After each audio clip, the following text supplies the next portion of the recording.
The arts especially address the idea of aesthetic experience. An aesthetic experience is one in which your senses are operating at their peak, when you're present in the current moment, when you're resonating with the excitement of this thing that you're experiencing, when you are fully alive. An anesthetic is when you shut your senses off and deaden yourself to what's happening. And a lot of these drugs are that. We're getting our children through education by anesthetizing them. And I think we should be doing the exact opposite. We shouldn't be putting them asleep. We should be waking them up to what they have inside of themselves. But the model we have is this.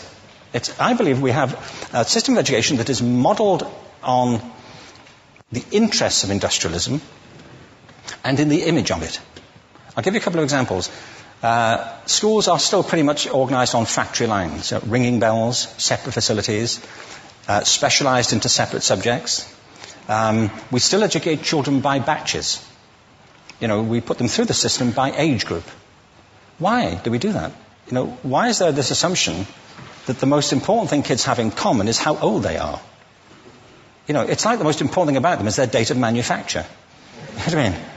Well, I know kids who are much better than other kids at the same age in different disciplines, or at different times of the day, or better in smaller groups than in large groups, or sometimes they want to be on their own. If you're interested in the model of learning, you don't start from this production line mentality. It's essentially about conformity, and increasingly it's about that as you look at the growth of standardized testing and standardized curricula. And it's about standardization. I believe we've got to go in the exact opposite direction. That's what I mean about changing the paradigm. There was a great study done recently of divergent thinking. It was published a couple of years ago. Divergent thinking isn't the same thing as creativity. I define creativity as the process of having original ideas that have value. Divergent thinking isn't a synonym, but it's an essential capacity for creativity.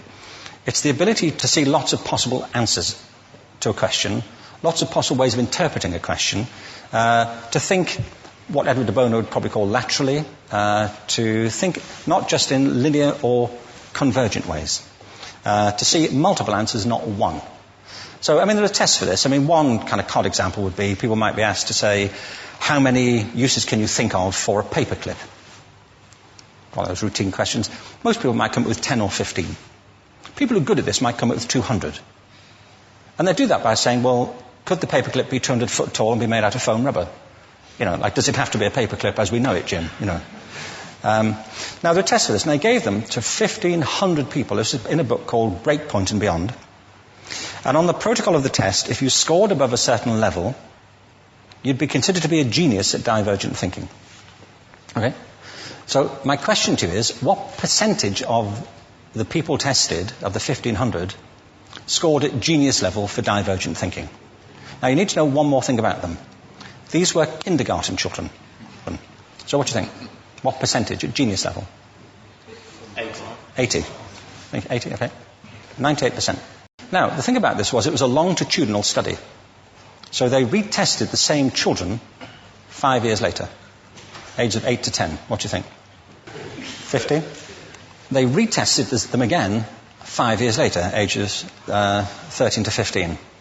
You can see a trend here, can't you?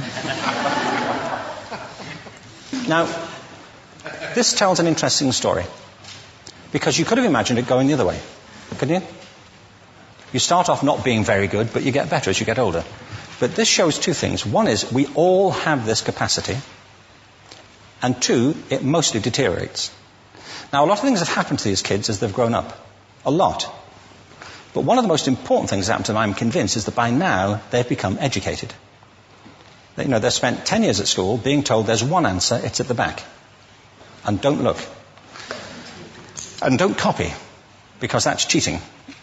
Outside schools, that's called collaboration. But inside schools. Now, this isn't because teachers want it this way. It's just because it happens that way. It's because it's in the gene pool of education. We have to think differently about human capacity. We have to get over this old conception of academic, non-academic, abstract, theoretical, vocational, and see it for what it is, a myth. Secondly, we have to recognize that most great learning happens in groups, that collaboration is the stuff of growth, if we atomize people and separate them and judge them separately, we form a kind of disjunction between them and their natural learning environment.